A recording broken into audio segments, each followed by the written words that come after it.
Hi, I'm Heidi Diaz. Choose this course here in CCA dahil 3 weeks lang siya. Then, syempre gusto ko matuto ng culinary. Kaya CCA ang pinili ko at itong class ang pinili ko. Key learnings, actually ang dami. First day pa lang safety. Second day, yung pag-cut ng mga vegetables, different cuts. Then, method of cooking. Then, mise en place. And then, preparation. Tapos, pakikisama and appreciate also sa ang cooking in general, kung gaano siya kahirap. Then, appreciate also the chef or the people behind pag sineserve nila yung food. More on like deep learning about cooking. Everyday, masaya.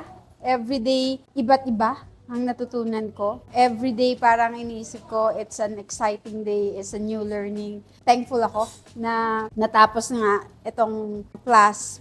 And thankful ako na ang dami kong natutunan na maibabahagi ko, hoping sa maging business sa halahala at saka hoping na ma-serve ko na maayos sa asawa ko at mga kaibigan ko.